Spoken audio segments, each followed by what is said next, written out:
বলে স্বীকার করবে, মেনে নিবে, তার হাত দ্বারা কখনো জুলুম করা সম্ভব না, ঠিক না বেটি? যে ব্যক্তি আল্লাহকে রব বলে স্বীকার করবে, মেনে নিবে, তার এই হাত দিয়ে কখনো সুদ ঘুষ খেতে পারবে? তার হাত থেকে কখনো সুদ ঘুষ খেতে পারবে না। যে ব্যক্তি আল্লাহকে রব বলে স্বীকার করবে, মেনে নিবে, তার দ্বারা কোনোদিন কোনো মা বোন নির্যাতিত হবে না। যে ব্যক্তি আল্লাহকে রব বলে স্বীকার করবে, মেনে নিবে, তার দ্বারা সমাজের মানুষ, দেশের মানুষ কোনোদিন নির্যাতিত পাবে না, ঠিক না বেটি?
দক্ষিণ পুরুষ বাগান ফাজিল মাদ্রাসা কর্তৃক আয়োজিত 72তম ইসানে সওয়াব মাহফিলের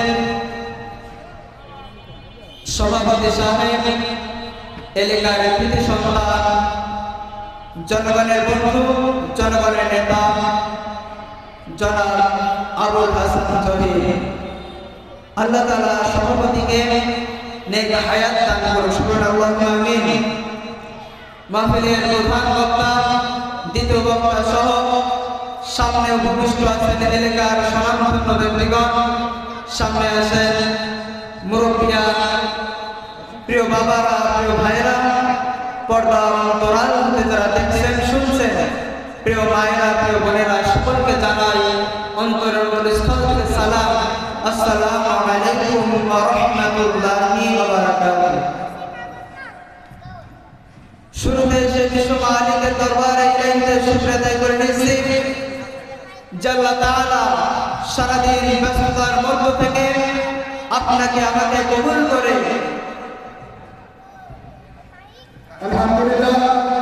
সম্মানিত হাজিরিন, আর কিছু সময় মধ্যে আমরা আজকের মাহফিলের প্রধান অতিথি উপস্থিত হবেন। আমরা আজকের এই মাহফিল থেকে আমরা প্রধান অতিথিকে শুভেচ্ছা এবং স্বাগত জানাচ্ছি। নারায়ে তাকবীর। আলহামদুলিল্লাহ। তাহলে শুরুতে এসে বিশ্ব মালিকের দরবারে শুকরিয়া আদায় করে এসেছে মালিক যে রব্বে কারীম আপনাকে আমাকে দুনিয়া থেকে সমস্ত পাপাচার অশ্লীল কাজ থেকে বিরত রেখে একটি জান্নাতের বাগানে এসে বসার তৌফিকের রব আমাদেরকে করে দিলেন। যদি খুশি হয়ে থাকি সেই বিশ্ব মালিকের দরবারে ইলাহিতে শুকরিয়া আদায় করে নিচ্ছি, সকলে বলে নিচ্ছি আলহামদুলিল্লাহ। দুরূদ ও সালাম বর্ষিত হোক মানবতা মুক্তিদুল সাইয়্যিদুল মুরসালিন খাতামান নবিয়্যিন বিশ্ব নেতা বিশ্ব নবীর উপরে পরিশুদ্ধ সালাম সকলেই বলে নিচ্ছি সাল্লাল্লাহু আলাইহি ওয়াসাল্লাম। সম্মানিত হাজিরিন, আল্লাহ রাব্বুল আলামিন পবিত্র কুরআনুল মাজিদের ভিতরে বলেন ওয়া মা খালাকুল জিন্না ওয়াল ইনসা ইল্লা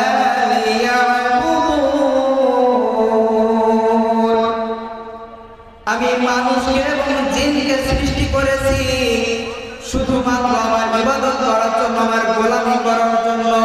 কার গোলামি করার জন্য ভাই? আল্লাহর গোলামি করার জন্য সৃষ্টি করেছেন। এই যারা মাইক লাগিয়েছে এদের কিন্তু একটা উদ্দেশ্য আছে, অনেক মানুষের মধ্যে যেন আওয়াজটা ভালোভাবে পৌঁছে যায় সেই জন্য মাইক লাগানো, ঠিক না বেটি? যে ব্যক্তি এই ডুম কারেন্ট গুলো লাগিয়েছে তার একটা উদ্দেশ্য আছে, সে এই জন্য লাগাইছে যেন মানুষ অন্ধকার থেকে আলোর দিকে আসতে পারে, সেই জন্য লাইট লাগাইছে। আর আল্লাহ রাব্বুল আলামিন আপনাকে আমাকে সৃষ্টি করছেন কি কোনো কারণ ছাড়া নাকি? কোনো কারণ ছাড়া রব্বুল আলামিন আমাদেরকে সৃষ্টি করেছেন, রব্বুল আলামিন তো উদ্দেশ্য আছে। আল্লাহ রব্বুল আলামিন বলেন আমি মানুষ এবং জিনকে সৃষ্টি করেছি শুধুমাত্র আমি রবের ইবাদত করবে, গোলামি করবে, এই জন্য। সুবহানাল্লাহ। সম্মানিত হাজিরিন, এই মানুষকে যখন রব্বুল আলামিন সৃষ্টি করবে, সৃষ্টি করার আগে ফেরেশতাদেরকে নিয়ে পরামর্শ করলেন। কাদের নিয়ে? ফেরেশতাদেরকে নিয়ে পরামর্শ করলেন আমি দুনিয়াতে মানুষ সৃষ্টি করব। ওয়া ইয ক্বালা রাব্বুকা লিল মালাইকাতি ইন্নী জা'ইলুন ফিল আরদি খলিফা। আল্লাহু আকবার। আল্লাহ রাব্বুল আলামিন ফেরেশতাদেরকে নিয়ে পরামর্শ করলেন আমি দুনিয়াতে মানুষ সৃষ্টি করব, আমার প্রতিনিধি সৃষ্টি করব।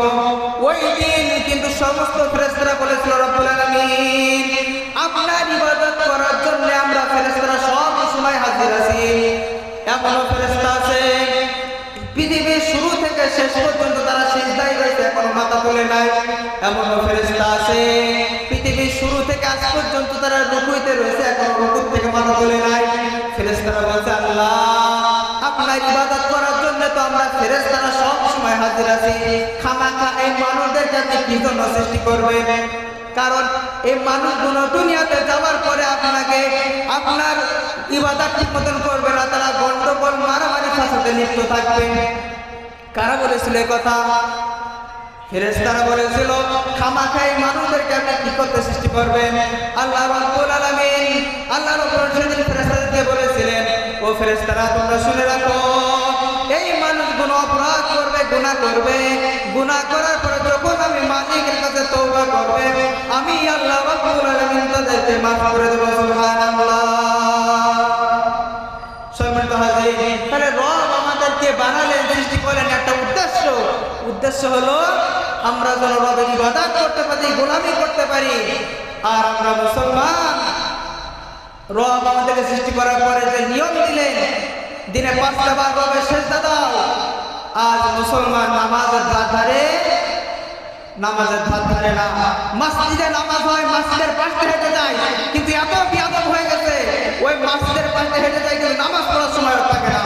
স্বয়ং আল্লাহ রাব্বুল আলামিনের কালাম, আল্লাহ রাব্বুল আলামিন যে নামাজের হুকুম দিলেন, মুয়াজ্জিন সাহেব 5টি বার নামাজের জন্য ডাকে, কিন্তু এত ঘাটতারামি নামাজের দিকে আসে না।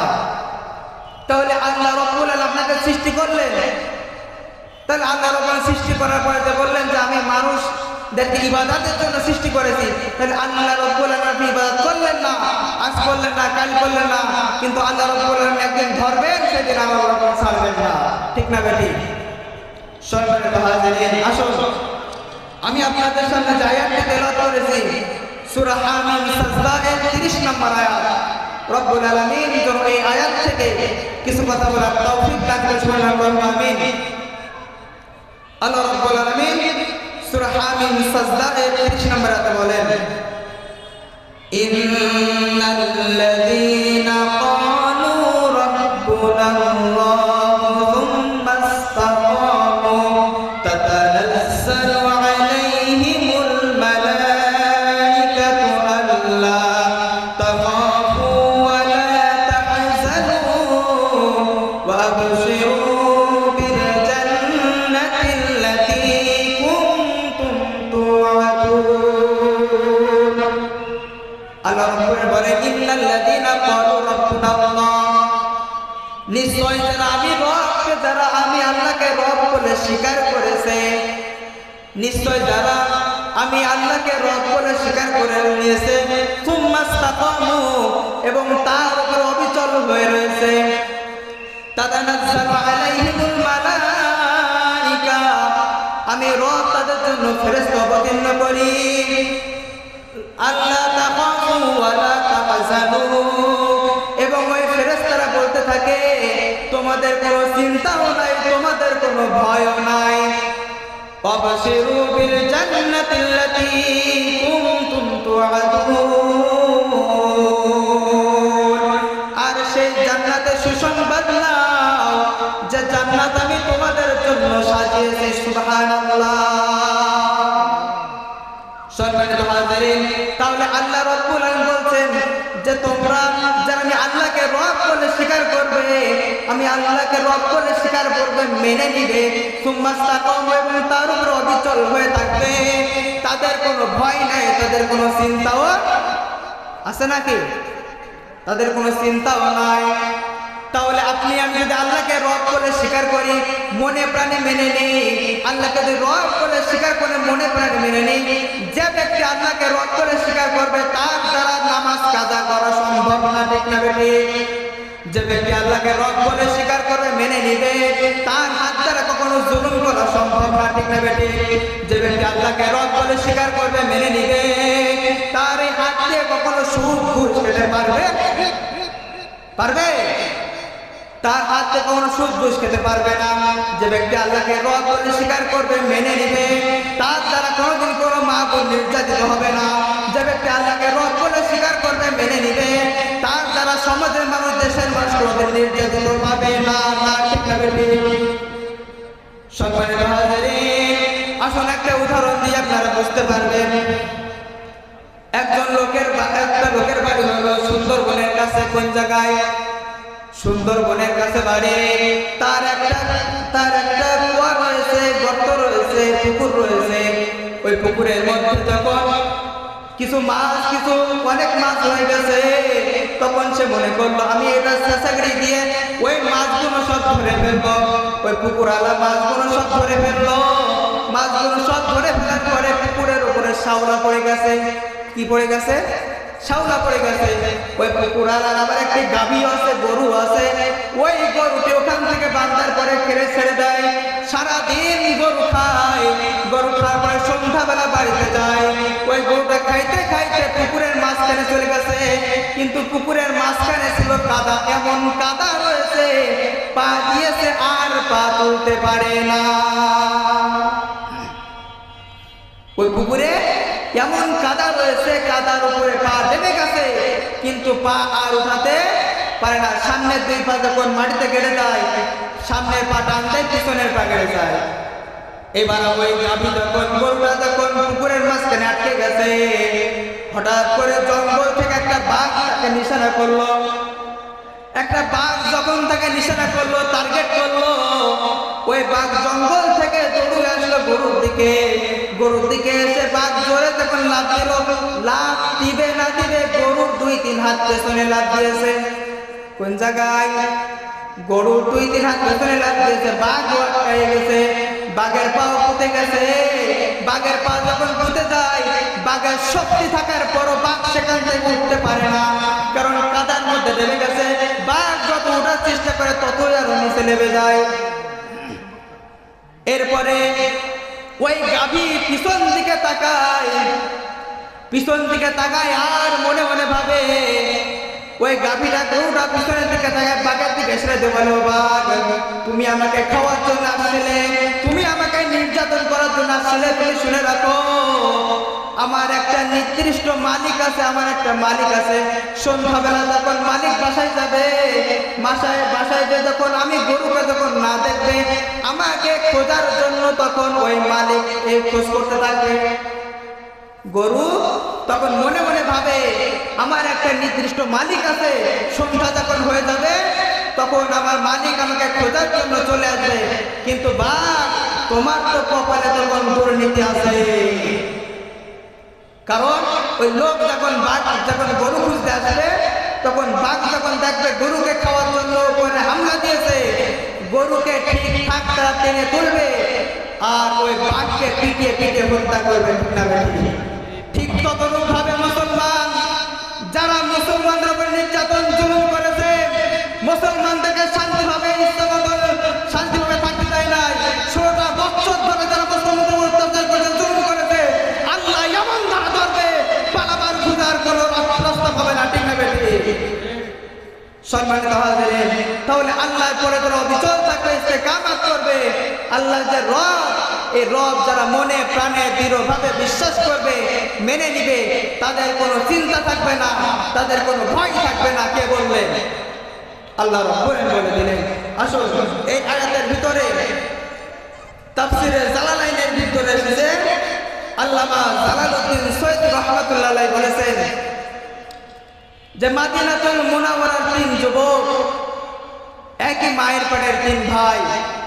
এই 3 ভাই মনে মনে ভাবলেন যে আমরা আল্লাহর জমিনটাকে ঘুরে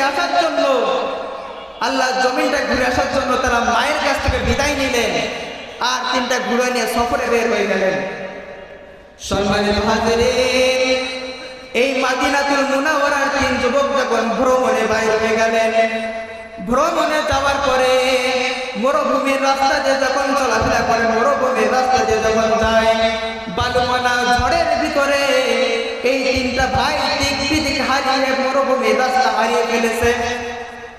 বর্তমান সময়ে সব থেকে যেমন পাওয়ারফুল দেশ আমেরিকা, সেই সময় তৎকালীন সময়ে সব থেকে পাওয়ারফুল দেশ ছিল রোম রাজ্য।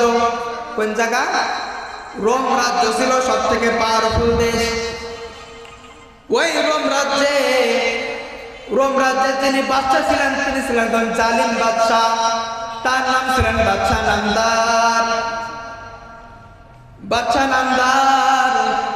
এই বাদশা নামদার কি করলেন? এই মুসলমান 3 জন যুবক যখন দিক বিদিক হারিয়ে মরুভূমির রাস্তা দিয়ে যখন তারা চলে গেলেন, ওই রোম রাজ্যে প্রবেশ করলেন। বর্ডার গার্ড যারা আছে রোম রাজ্যের বাহিরে যারা বর্ডার গার্ড সেনাপতি যারা আছে সেনাবাহিনী আছে এই তিনজন যুবককে গ্রেফতার করলেন। গ্রেফতার করে বাদশার কাছে চলে গেলেন, বলেন বাদশা নামদার মুসলমানদের ভিতর থেকে মদিনা থেকে তিনজন যুবক এসেছে, মুসলমানদের ইমানের নাকি খুব তেজ, মুসলমানদের ইমানের নাকি খুব তেজ, আর মদিনা থেকে তিনজন যুবক আমাদের রাজ্যের ভিতরে ঢুকে পড়েছে। এই তিনজন যুবককে গ্রেফতার করে বাদশার কাছে নিয়ে যাওয়া হলো। বাদশার কাছে নিয়ে যাওয়ার পরে ওই বাদশা এই তিনজন যুবককে টার্গেট করে বলে, যুবক শুনে রাখো, তোমরা যদি একবার ইসলাম ছেড়ে দাও, আল্লাহর পরে ঈমান ছেড়ে দাও, কালিমা ছেড়ে দাও, রাসূলের আনুগত্য করা ছেড়ে দাও, ইসলামী দল ছেড়ে দাও, কোরআনের আইন প্রতিষ্ঠা করা ছেড়ে দাও, তাহলে তোমাদেরকে এই দুনিয়ার ভিতরে সব থেকে সুন্দরী নারীর সাথে তোমাদেরকে বিবাহ দিয়ে দেব, তোমাদেরকে এই রাজ্যের সম্পদ তোমাদেরকে দিব, গৌরব বানিয়ে দিব।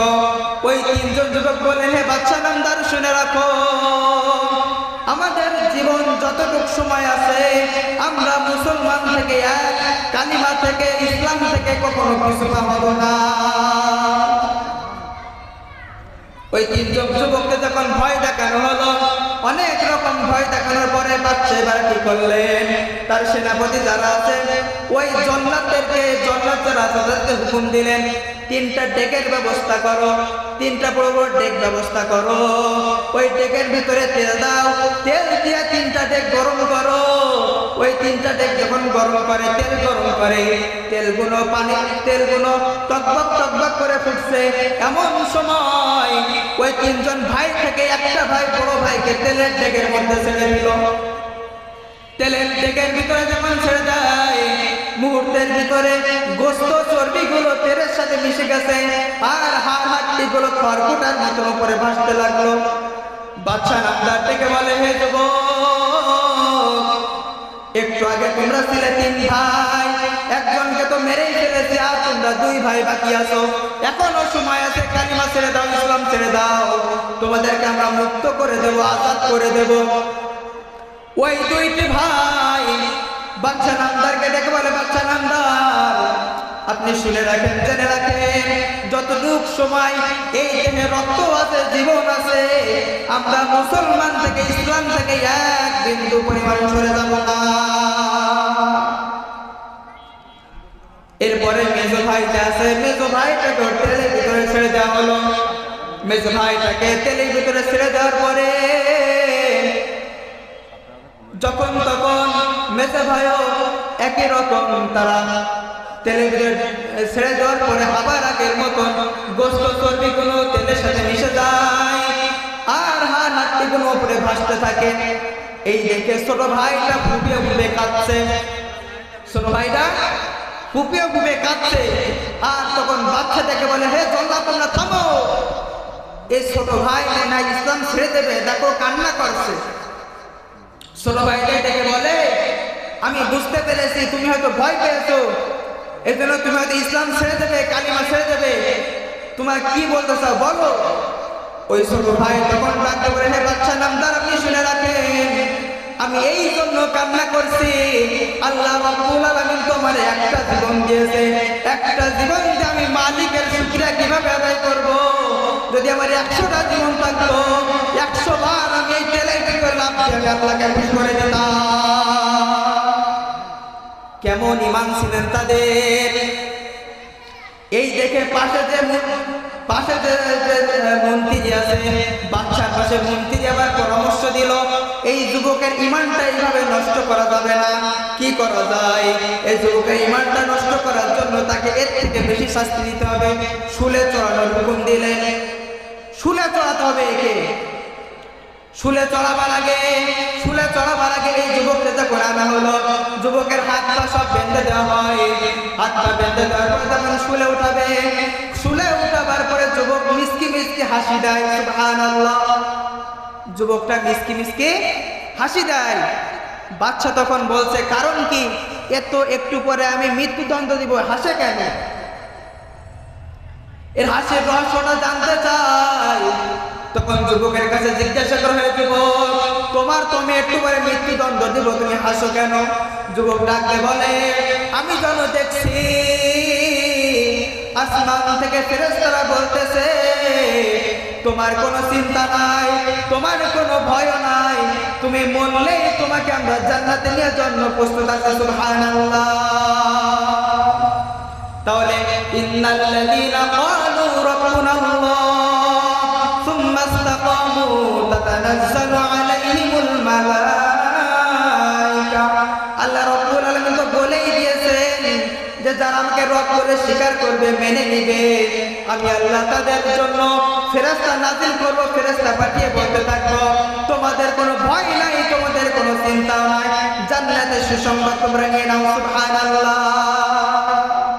তাহলে আলোচনা শেষের দিকে এইটুকু বলতে চাই